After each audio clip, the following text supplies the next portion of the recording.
berdasarkan kesepakatan kelasnya, supaya kita bisa mengambil mana yang ya. Nah, kemudian ada di sini tidak boleh berpacaran di dalam keluarga.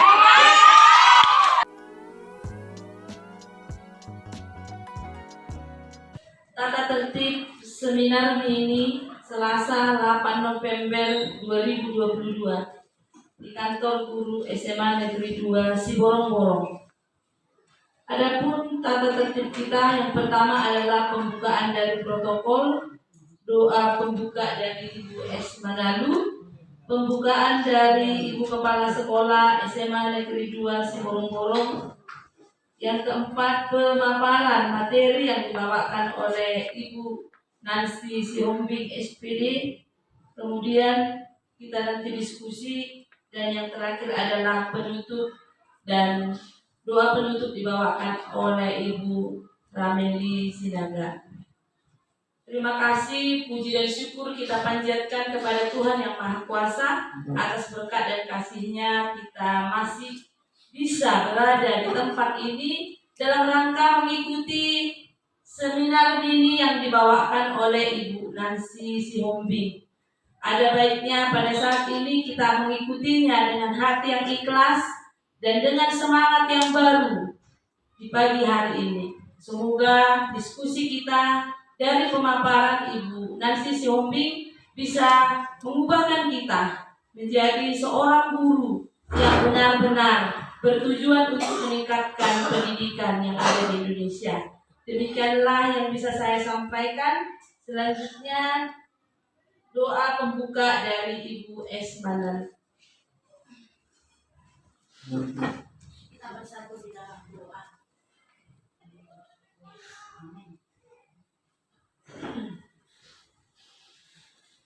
Kita lanjutkan dengan mendengar pembukaan.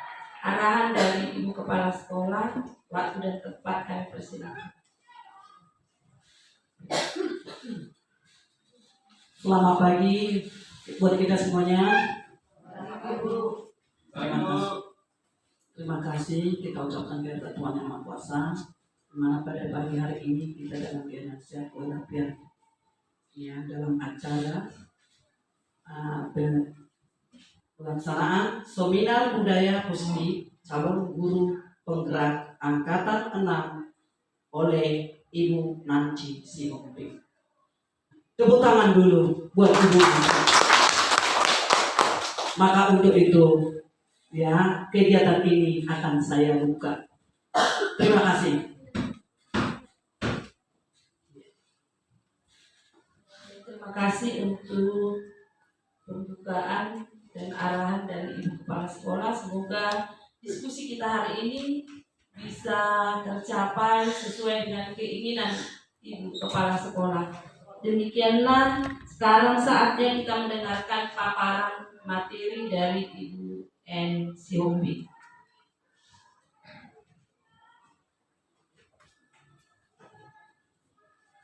Terima kasih saya ucapkan kepada Ibu Kepala Sekolah yang sudah memberikan waktu dan kesempatan pada saat ini untuk membuka seminar mini budaya positif yang kita laksanakan di SMA Negeri 2 Siborong-Borong ini. Izinkan saya Ibu untuk memaparkan materi mengenai budaya positif. Sebelum saya paparkan materinya, terlebih dahulu saya ucapkan selamat datang dan terima kasih kepada Bapak Ibu Guru peserta seminar mini budaya positif. Capaian umum yang harus kita capai yaitu yang pertama, memahami konsep pendidikan menurut Ki Hajar Dewantara dihubungkan dengan konsep budaya dan lingkungan positif di sekolah yang berpihak pada murid.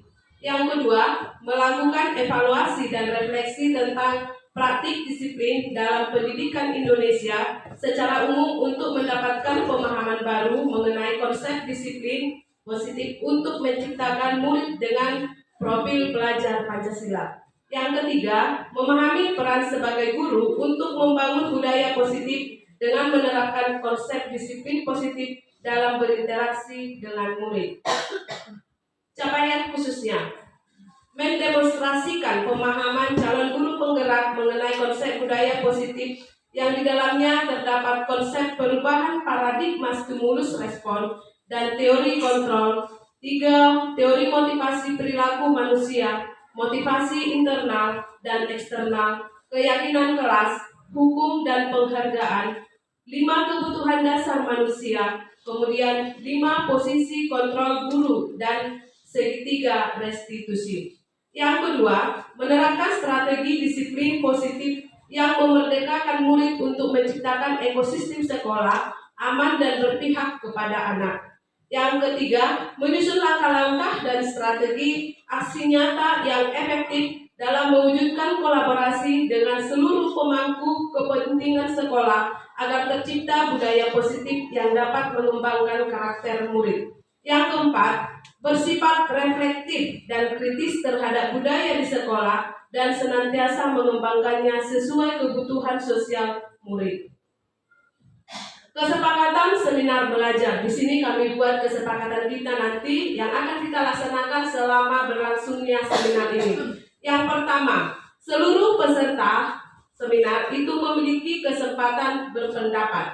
Yang kedua, berpikiran terbuka dan saling menghormati. Yang ketiga, jika ada satu peserta berbicara atau memberikan pendapat, maka peserta yang lainnya harus mendengarkan. Yang keempat, berpendapat setelah dipersilakan. Yang kelima, berpartisipasi penuh. Inilah yang merupakan kesepakatan kita Bapak Ibu selama mengikuti seminar ini. Nah, kita masuk ke dalam materinya. Apakah Anda setuju dengan pernyataan ini? Di sini kami ada buat 3 pernyataan yang mungkin kita laksanakan sehari-hari dalam hal pendidikan. Yang pertama, hukuman dapat mendisiplinkan anak. Yang kedua, pemberian hukuman dengan hal positif seperti membaca atau membersihkan halaman sekolah dapat meningkatkan disiplin anak. Yang ketiga, memberi penghargaan dapat meningkatkan motivasi belajar anak. Nah, yang menjadi topik budaya positif itu ada 6. Yang pertama, disiplin positif dan nilai-nilai kebajikan universal. Yang kedua, teori motivasi, hukuman, dan penghargaan serta restitusi. Yang ketiga, keyakinan kelas. Yang keempat, kebutuhan dasar manusia dan dunia berkualitas. Yang kelima, restitusi. Kemudian di sini ada 5 posisi kontrol. Yang keenam, restitusi. Di sini kita belajarnya mengenai segitiga restitusi yang akan kita lihat nanti materinya. Nah, yang pertama kita lihat itu adanya perubahan paradigma ataupun kebiasaan. Apa kira-kira perubahan ini? Ini disampaikan oleh Dr. William Glasser. Ada 4 di sini. Yang pertama itu adalah ilusi guru mengontrol murid. Ya, berilusi guru itu apa yang dia lakukan untuk mengontrol murid tersebut. Yang kedua, ilusi bahwa kritik dan membuat orang merasa bersalah dapat mengubah daripada karakter. Yang ketiga, ilusi bahwa semua penguatan positif efektif dan bermanfaat. Yang keempat, ilusi bahwa orang dewasa memiliki hak untuk memaksa. Nah, dalam hal ini di dalam penulisannya ya itu adalah kata disiplin atau disiplina. Ya, dalam penulisannya disiplina berasal dari kata Latin yang artinya belajar. Nah, makna daripada kata ini adalah berkonotasi dengan disiplin diri daripada murid-murid. Nah, pada dasarnya kita dapat memaksa murid untuk berbuat sesuatu jikalau murid tersebut memiliki untuk tidak melakukannya, walaupun tampaknya guru sedang mengontrol perilaku murid. Hal demikian terjadi karena murid sedang mengizinkan dirinya untuk dikontrol. Saat itu, bentuk kontrol guru menjadi kebutuhan dasar yang dipilih murid tersebut. Nah, teori kontrol ini menyatakan bahwa semua perilaku memiliki tujuan bahkan terhadap perilaku yang tidak disukai. Yang kedua tadi, ilusi bahwa semua penguatan positif, efektif, dan bermanfaat. Dalam hal ini, penguatan positif ataupun bujukan itu adalah bentuk-bentuk kontrol.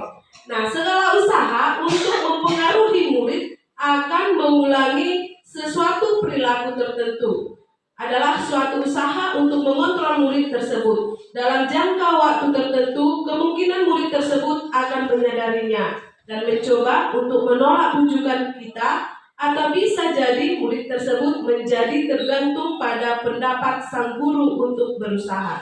Yang ketiga, ilustrasi bahwa kritik dan membuat orang merasa bersalah dapat menguatkan karakter. Nah, dalam hal ini, menggunakan kritik dan rasa bersalah untuk mengontrol murid menuju pada identitas gagal. Mereka belajar untuk merasa buruk tentang diri mereka. Mereka mengembangkan dialog diri yang negatif. Kadangkala sulit bagi guru untuk mengidentifikasi bahwa mereka sedang melakukan perilaku ini. Karena seringkali guru cukup menggunakan suara halus untuk menyampaikan pesan negatif. Yang berikutnya, ilusi bahwa orang dewasa memiliki hak untuk memaksa. Nah, di sini kita lihat banyak orang dewasa yang percaya bahwa mereka memiliki tanggung jawab untuk membuat murid-murid berbuat hal-hal tertentu. Apapun yang dilakukan dapat diterima selama ada sebuah kemajuan berdasarkan sebuah pengukuran kinerja. Pada saat itu pula, orang dewasa akan menyadari bahwa perilaku memaksa tindakan efektif untuk jangka waktu panjang dan sebuah hubungan permusuhan akan terbentuk. Nah, perubahan paradigma stimulus respon dengan teori kontrol.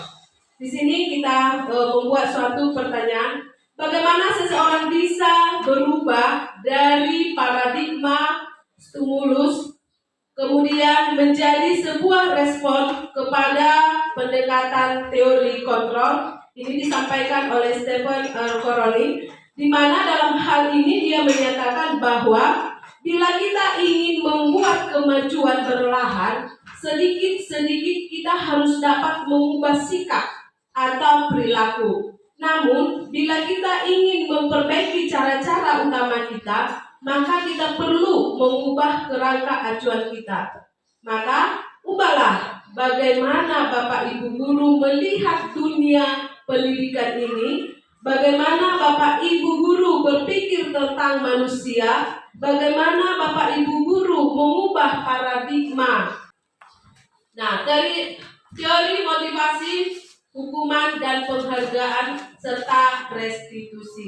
Dalam hal ini teori motivasi perilaku manusia secara motivasi eksternalnya, ya motivasi eksternalnya ini adalah dilakukan untuk menghindari ketidaknyamanan atau hukuman. Kemudian kita lihat apakah itu restitusi. Nah, restitusi ini adalah proses menciptakan kondisi bagi murid untuk memperbaiki kesalahan mereka sehingga mereka bisa kembali pada kelompok mereka dengan karakter yang lebih kuat. Dalam hal ini juga bahwa diperlukan proses kolaboratif yang mengajarkan murid untuk mencari solusi terhadap permasalahan mereka, dan juga kita dapat membantu murid itu berpikir tentang orang seperti apa yang mereka inginkan menjadi tujuan mulia dan bagaimana mereka harus memperlakukan orang lain. Nah, ciri-ciri daripada restitusi itu kurang lebih ada 9. Yang pertama, bukan untuk menebus kesalahan, namun untuk belajar dari kesalahan. Itulah daripada ciri-ciri restitusi. Yang kedua, memperbaiki hubungan. Yang ketiga, tawaran, bukan paksaan. Yang keempat, restitusi itu menuntut untuk melihat ke dalam diri. Yang kelima, restitusi itu mencari kebutuhan dasar yang mendasari tindakan. Yang keenam, restitusi diri itu adalah cara yang paling baik. Yang ketujuh, restitusi fokus pada karakter, bukan tindakan. Yang kedelapan, restitusi fokus pada solusi. Yang kesembilan, restitusi, mengembalikan murid yang berbuat salah pada kelompoknya. Nah, yang berikutnya, apa itu keyakinan kelas? Nah, dalam keyakinan kelas ini, mengapa tidak peraturan saja? Mengapa harus keyakinan kelas? Nah, kalau di dalam teori ini kan pelajari, kalau dia peraturan kelas itu ada segi negatifnya, misalnya dengan perkataan jangan. Nah, itu ada atau tidak boleh. Nah, itu adalah negatif hasilnya.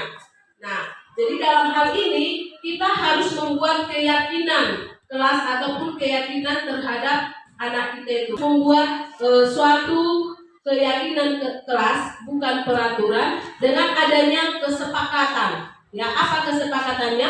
Kesepakatan itu bisa antara guru dengan murid yang saling menyayangi. Dengan hal itu, apa itu perbedaan antara peraturan dengan keyakinan kelas? Nah, di sini kita lihat kalau di peraturan, misalnya selalu kembalikan buku ke tempatnya. Misalnya siswa pergi ke perpustakaan, maka ibu perpustakaan boleh membuat keyakinan terhadap pengunjung ataupun siswa kita yang ada di sana dengan menuliskan seperti ini, selalu kembalikan buku ke tempatnya. Artinya setelah si siswa itu selesai membaca buku, dia mengembalikan keraknya ataupun ke tempatnya. Nah, di sini jika si siswa melakukan itu, maka kita lihat dalam keyakinannya berarti si siswa tadi bertanggung jawab. Ya, dia bertanggung jawab, artinya dia mengambil dan memulangkannya. Nah, yang berikutnya, menambahkan materi pada dihukum dan oleh penghargaan yang semula ada 5 unsur, hasil riset itu menjadi 8. Jadi dari 5 itu nanti dikembangkan. Yang pertama itu pengaruh jangka pendek dan jangka panjang. Ini dilihat hasilnya. Nah, yang berikutnya yaitu penghargaan menghukum. Yang ketiga, penghargaan mengurangi ketepatan. Yang keempat, penghargaan tidak efektif. Yang kelima, penghargaan merusak hubungan. Yang keenam, penghargaan menurunkan kualitas. Yang ketujuh, penghargaan mematikan kreativitas. Yang kedelapan, penghargaan mengurangi motivasi intrinsik. Nah, kemudian kita lihat apakah perbedaan antara hukuman dan konsekuensi. Nah, kita lihat yang pertama di hukuman. Nah, jika sesuatu yang menyakitkan harus terjadi, maka konsekuensinya itu adalah sesuatu itu harus terjadi. Nah, kemudian membuat anak sakit, ini adalah secara fisik maupun hati. Yang paling berbahaya itu Bapak Ibu yang di hati. Kalau fisik yang sakit masih bisa diobati, tapi kalau sudah tergores hati siswa kita itu, maka selamanya mungkin ada di hatinya, dia akan membenci si guru X. Misalnya seperti saya dulu, guru matematika, ya, karena guru matematika itu terkenal dengan killernya misalnya, jadi tertanam di hati saya. Itu adalah tadi membuat anak sakit hati. Jadi ini bisa dia dalam jangka yang panjang dan sangat lama, mungkin sampai tua dia akan mengingat guru tersebut, ya. Nah, jadi kita dalam hal ini supaya jangan terjadi seperti itu, maka kita sebagai guru harus membuat anak tadi merasa dia tidak nyaman dalam jangka pendek. Kita pendek dia, jangan sampai ke jangka panjangnya.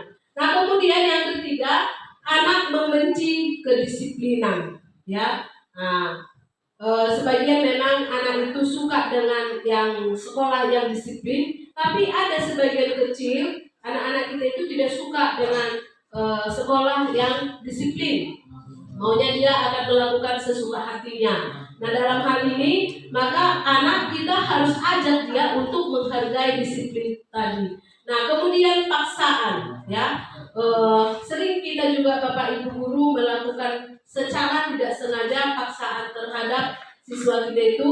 Maka dalam hal ini kita harus mendengarkan daripada stimulus ataupun tanggapan daripada si siswa. Nah, kemudian mendorong anak meyakini dirinya sendiri, ya, agar di sini dia mudah menyesuaikan dirinya. Yang berikutnya, konsep diri yang buruk kita ubah menjadi konsep diri yang baik. Nah, yang berikutnya, anak belajar untuk menyembunyikan kesalahan. Ya, jadi mungkin karena gurunya itu agak strength sedikit, dia berbuat salah, dia itu tidak secara terbuka menyampaikannya. Atau misalnya anak-anak kita di rumah, ya, salah satu contohnya berbuat salah anak kita itu mungkin dia dua orang tuanya di rumah, ayah dan ibu, secara itu pasti dia akan lebih terbuka menyampaikan yang di hatinya terhadap si ibu daripada si bapak misalnya. Nah, itu di sini yang kita harus robah dia supaya anak itu belajar untuk mematuhi peraturan dengan tidak menyembunyikan kesalahannya. Nah, kemudian hukuman itu bisa marah, rasa bersalah ataupun dipermalukan, ya, misalnya disuruh ke depan atau di mana itu sudah dipermalukan, itu adalah merupakan hukuman juga, dan merasa tidak dihargai. Misalnya ini nama ujungmu, nah, misalnya seperti itu sudah merasa tidak dihargai, saya tidak dihargai lagi. Nah, itu misalnya. Jadi itu sudah merupakan hukuman. Bagaimana identitas gagal, kemudian identitas yang sukses itu. Umumnya hukuman itu menghasilkan identitas yang gagal, tetapi disiplin itu akan menghasilkan identitas yang sukses. Nah, di sini sesuatu yang meyakinkan itu harus terjadi, konsekuensinya itu harus terjadi.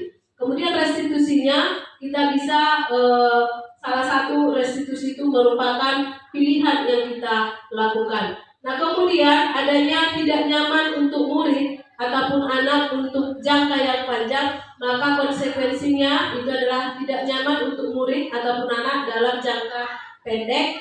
Nah, hal yang dilakukan itu restitusi, yaitu menguatkan murid dalam jangka waktu yang panjang. Nah, dalam hal ini kebutuhan dasar manusia itu kita lihat ada 5, ya. Yang pertama, bahwa manusia itu adalah harus ada kasih sayang dan rasa diterima. Kemudian yang kedua, bahwa manusia itu butuh penguasaan. Yang ketiga, bahwa manusia itu perlu kebebasan. Yang keempat, bahwa manusia itu menginginkan kesenangan sehingga dia dapat bertahan hidup. Inilah 5 dasar kebutuhan manusia. Kita lihat dalam hal segitiga restitusinya, ya. Di segitiga restitusi ini kita membuat menanyakan apa keyakinan kita dulu sama siswa kita, kemudian kita validasi kebutuhannya, lalu kita stabilkanlah identitasnya. Nah, misalnya dalam menanyakan keyakinannya, boleh kita buat itu berupa pertanyaan, nilai-nilai apa yang telah kita sepakati, atau kamu ingin menjadi orang seperti apa? Nah, di dalam validasi kebutuhan, kita bisa menanyakan kepada siswa kita itu, kamu tentu punya alasan mengapa kamu melakukan hal itu, atau adakah cara yang lebih efektif untuk mendapatkan apa yang kamu butuhkan? Nah, untuk menstabilkan ini, kita bisa membuat pertanyaan bahwa terhadap anak itu, setiap orang pasti pernah melakukan kesalahan, atau kamu bukan satu-satunya yang pernah melakukan ini, ibu juga pernah melakukannya. Nah, seperti itu dia segitiga restitusinya. Nah, yang berikutnya dalam hal menstabilkan identitas. Nah, untuk membuat anak yang merasa gagal tadi karena berbuat salah menjadi positif terhadap gurunya, itu bisa kita sebagai guru berkata, berbuat salah itu hal yang manusiawi, tidak ada manusia yang sempurna. Bapak Ibu juga pernah berbuat salah. Nah, kita pasti bisa menyelesaikan permasalahan ini, Bapak Ibu, jika tidak tertarik untuk mencari tahu siapa yang benar, siapa yang salah. Bapak Ibu lebih tertarik untuk menyelesaikan masalahnya. Nah, kalau kamu menyalahkan dirimu sendiri terus-menerus, apakah kamu bersikap baik pada dirimu sendiri? Nah, kemudian yang kedua, itu membantu siswa menggali basic atau kebutuhan yang ingin dipenuhinya ketika melakukan kesalahan itu. Nah, pada dasarnya setiap tindakan manusia tujuannya adalah untuk memenuhi basicnya ataupun powernya. Nah, dalam hal ini bisa si guru berkata, kamu bisa saja kan melakukan hal yang lebih baik, yang lebih buruk, tapi kamu tidak melakukannya, bukan? Atau kamu pasti punya alasan mengapa melakukannya. Atau bisa juga dengan kalimat, apa yang penting bagi kamu? Atau kamu boleh tetap berusaha menjaga sikap itu, tapi tambahkan sikap yang lain atau yang baru. Nah, maukah kamu belajar cara lain untuk mendapatkan yang kamu butuhkan tanpa harus memukul? Atau apakah kamu bisa melakukan yang lebih baik lagi untuk besok? Nah, untuk menanyakan keyakinan kelas, maka anak melihat kesalahannya dihubungkan dengan norma sosial dan nilai-nilai yang mendasari manusia berinteraksi dengan orang lain.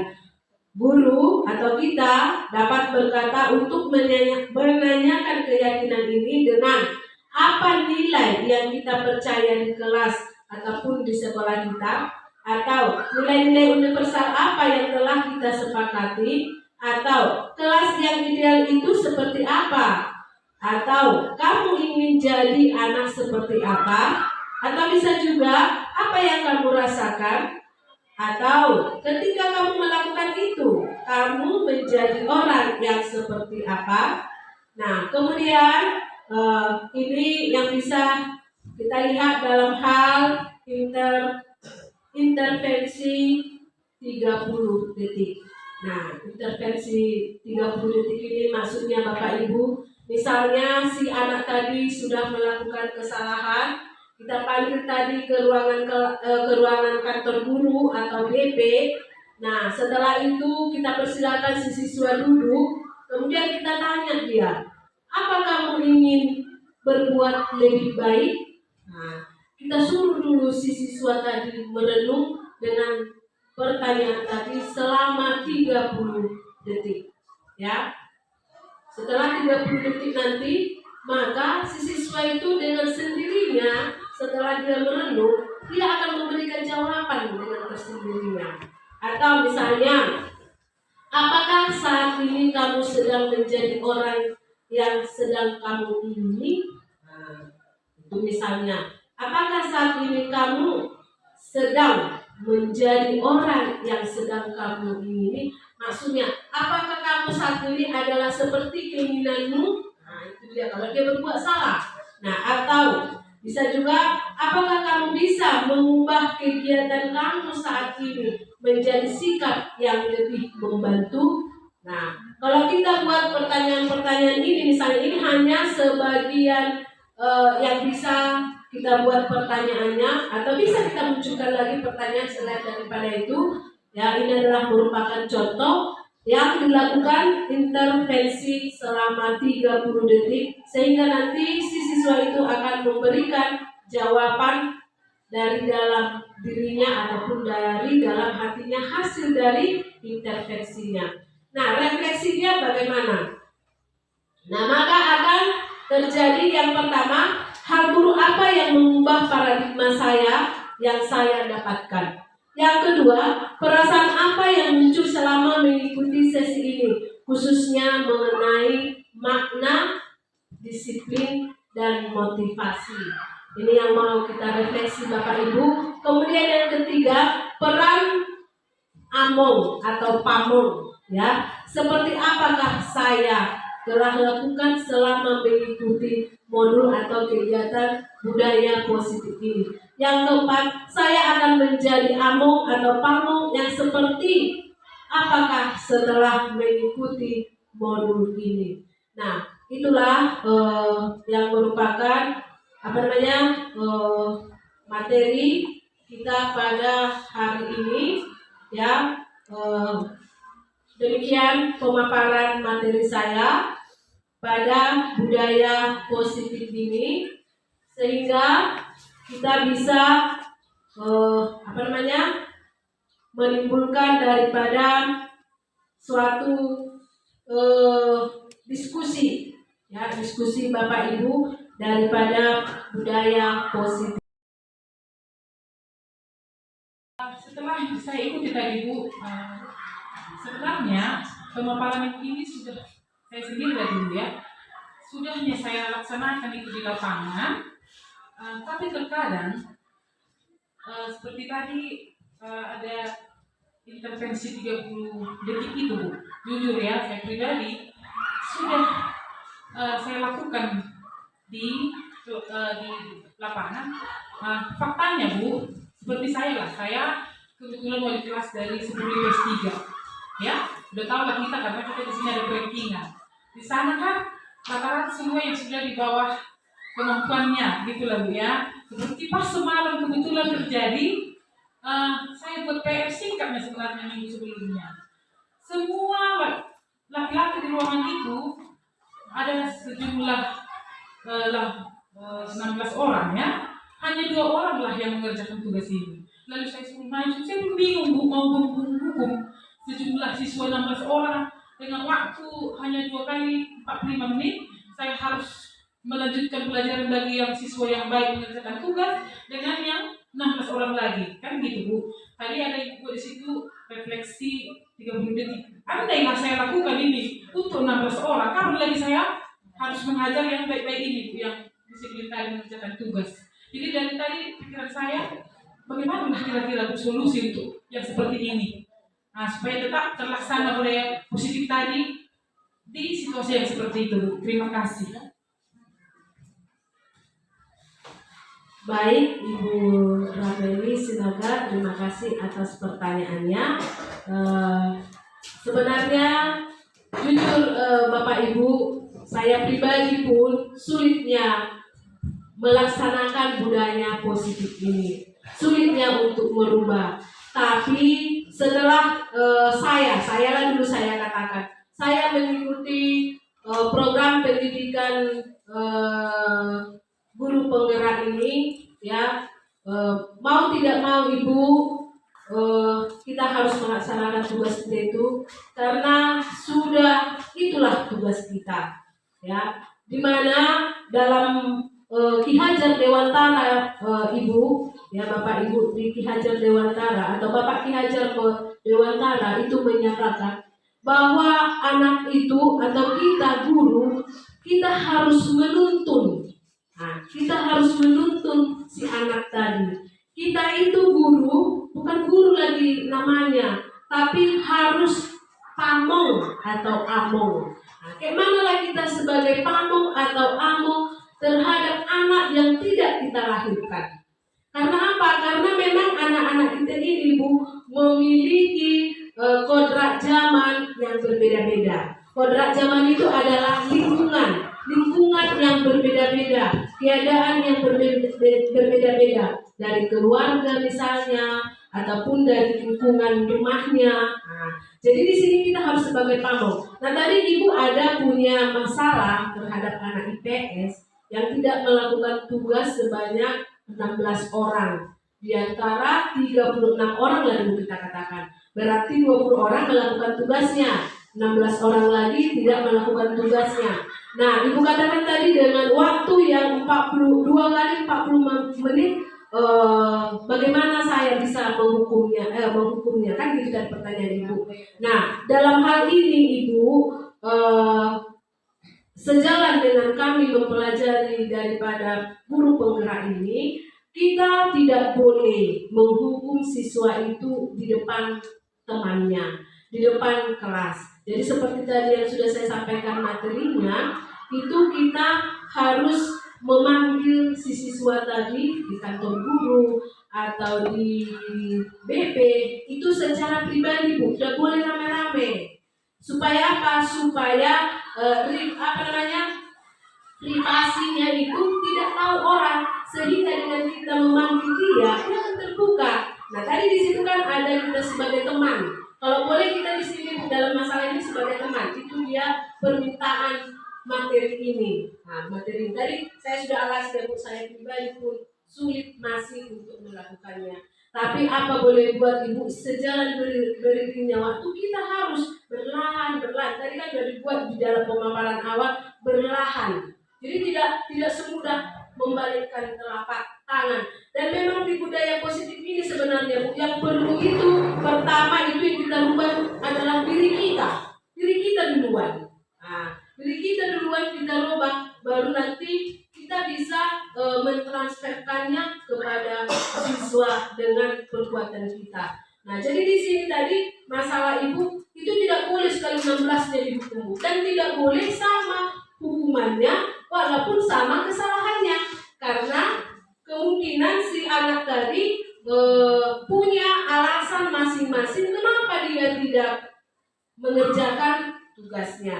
Jadi dengan Ibu panggil tadi, dia akan terbuka sebagai teman dari sini kan Ibu. Dia akan terbuka. Ibu, disinilah masalahku, kenapa saya tidak mengerjakannya.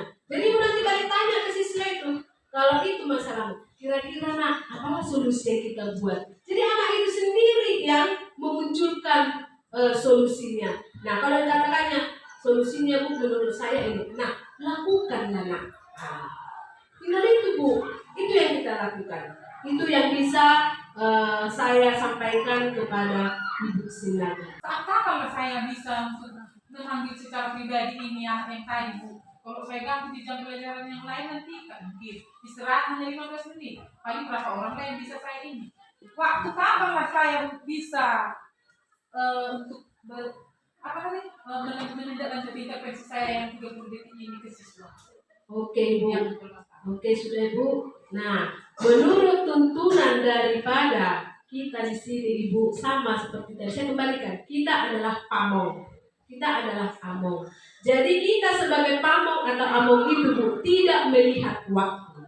Dan waktu kita di sekolah ini Ibu bukan dari jam 7 sampai jam 2. Nah itu dia Ibu, itu tuntutannya. Tadi pun saya sudah bilang ya, saya sendiri pun sulit melakukannya. Tapi itulah dia. Dan kita tidak boleh mengganggu waktu teman kita. Makanya tadi kita yang menyediakan, kita buat ya. Makanya di sini dalam forum ini itu ada Bapak BP.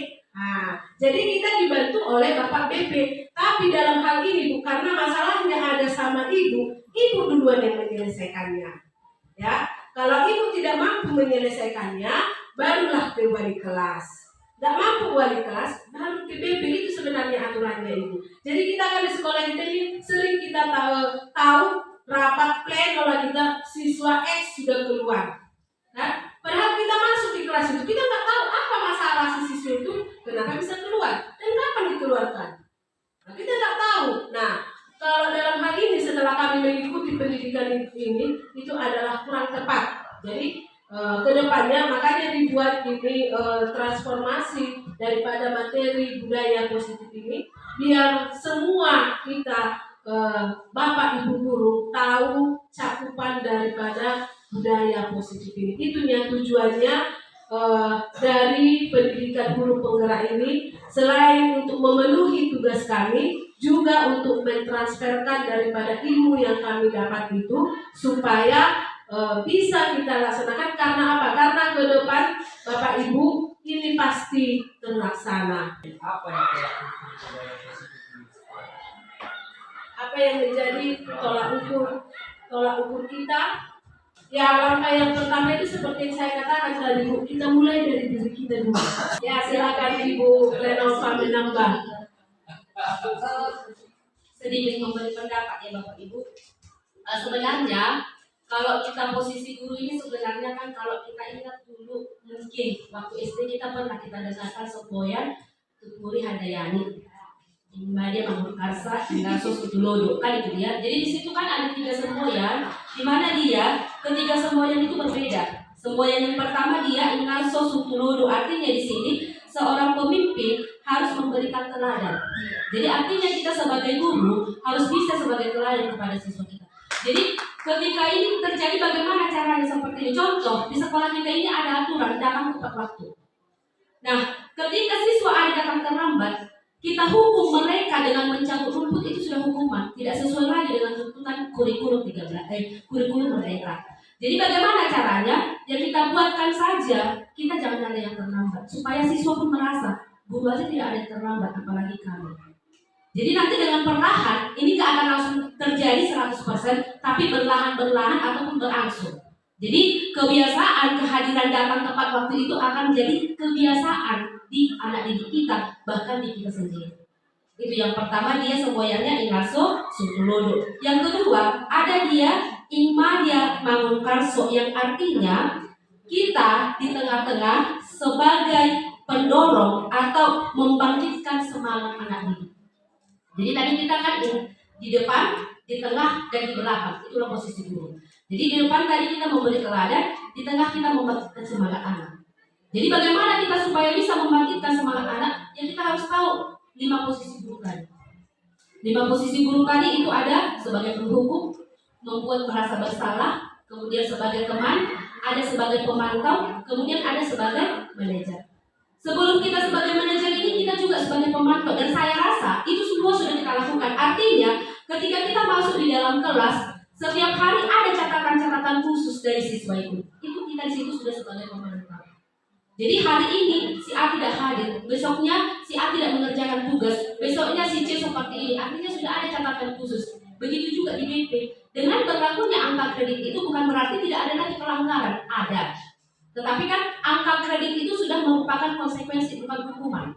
Artinya dia sudah setingkat di atas dari hukuman. Kita mau menghilangkan hukuman. Karena apa? Dengan kita memberikan hukuman, mungkin ada efek benci di jiwa siswa. Ada efek tidak suka di siswa. Tapi kalau kita berikan angka kredit, itu adalah konsekuensi. Dengan seiringnya berjalan waktu, maka itu akan mereka sendiri nanti yang meyakini supaya aku tidak dapat angka kredit seperti ini. Walaupun dasarnya mereka untuk menghindari angka kredit, supaya aku tidak dapat angka kredit sekian, supaya orang tua aku tidak dipanggil, berarti aku harus seperti ini. Dan itu nanti akan menjadi suatu kebiasaan. Dan yang terakhir dia ada Tumburi Handayani. Di sini kita dari belakang kita mendorong siswa. Bagaimana kita mendorong siswa kita ini supaya maju atau supaya sesuai dengan keinginan mereka. Itu yang pertama. Jadi kita harus pahami dulu sebenarnya posisi kita guru ini sebagai apa. Jadi ada 3 posisi guru yang sebenarnya, yaitu ada di depan, di tengah, dan di belakang. Di depan kita memberikan teladan, di tengah kita memberi semangat, di belakang kita mendorong. Itu dia posisi guru itu. Jadi di luar dari semua ini, budaya positif ini itu yang terlebih dahulu kita adakan di diri kita. Jadi sebenarnya ini semua dimulai dari kita sendiri dulu. Dari kita baru kita terapkan ke anak didik kita. Walaupun sebenarnya ini semua saya rasa sudah pernah kita lakukan. Pembuat merasa bersalah juga sudah. Kadang ada siswa yang agak bandel di kelas, kita kasih peringatan, kita kasih. Ketika dia tidak mampu menjawab apa yang kita katakan, dia di situ sudah merasa bersalah. Artinya dia terdiam. Kalau kita lihat gerak-geriknya menunjukkan kepala, ketika kita tegur, dia di situ sudah merasa bersalah. Jadi itu adalah salah satu contoh dari posisi yang harus kita miliki. Jadi harus kita imani atau harus kita yakini bahwasanya kita mampu memiliki 3 semboyan yang tadi. Ya, di depan, di tengah, dan di belakang. Baru kita ambillah posisi kita di sini. Posisi yang kelima ini sebenarnya salah tidak?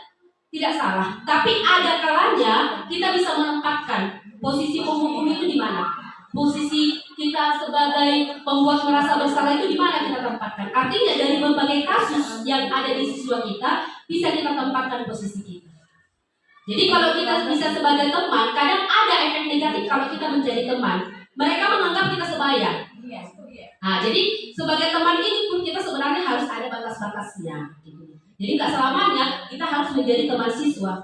Jadi tetap ada batas-batasnya antara guru dengan siswa. Karena kita guru di sini adalah sebagai pamong. Bagaimana pamong yang sebenarnya? Contoh kalau kita ada praktek PPL misalnya, kita sebagai pamong berarti kita kan harus mengkoordinir, membantu, memberi contoh atau mengarahkan. Kan itu dia. Jadi kita juga diharapkan seperti itu di sini Bapak Ibu. Demikian yang bisa saya tambahkan untuk pertanyaan atau konsepsi-konsepsi tadi yang ada di forum diskusi kita. Terima kasih.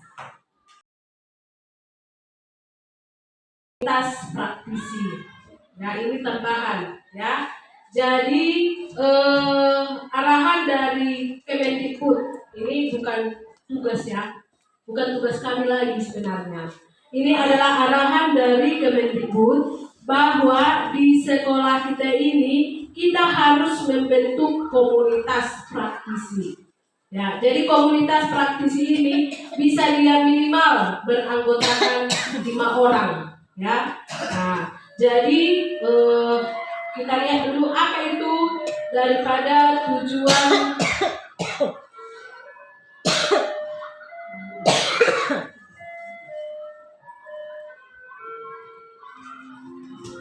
ya, tujuan komunitas daripada praktisi ini. Ya, ini tambahan ya Bapak Ibu, karena ini adalah ajaran dari Kemendikbud. Ya, jadi komunitas praktisi ini sebenarnya sudah ada di sama kita, yaitu misalnya MGMP. Ya, cuman kan di MGMP itu yang dibahas hanya materi pelajaran kita. Nah, dan umumnya kita lihat di sini MGP itu hanya buat RPP atau Prota itu. Jadi bedanya dengan komunitas praktisi ini apa? Jadi komunitas praktisi ini terdiri nanti dari beberapa guru yang beda mata pelajaran, bisa juga yang sama mata pelajaran, tapi harus ada yang berbeda mata pelajarannya. Nah, apa yang ini tujuannya? Yang pertama, mengedukasi anggota dengan mengumpulkan dan berbagi informasi yang berkaitan dengan masalah dan pertanyaan tentang praktik pengajaran dan pembelajaran. Yang kedua, memberi dukungan pada anggota melalui interaksi dan kolaborasi sesama anggota. Yang ketiga, itu mendampingi anggota untuk memulai dan mempertahankan pembelajaran mereka. Nah, yang keempat, mendorong anggota untuk menyebarkan capaian anggota melalui diskusi dan berbagi. Jadi tadi kalau ada masalah atau apa, kita diskusikan dan bisa kita bagikan terhadap teman-teman kita yang lainnya. Itu dia tujuannya. Kemudian yang kelima, mengintegrasikan pembelajaran yang didapatkan dengan pekerjaan sehari-hari. Kami minta Ibu Ersinaca membawa kita dalam doa. Harus saya kan?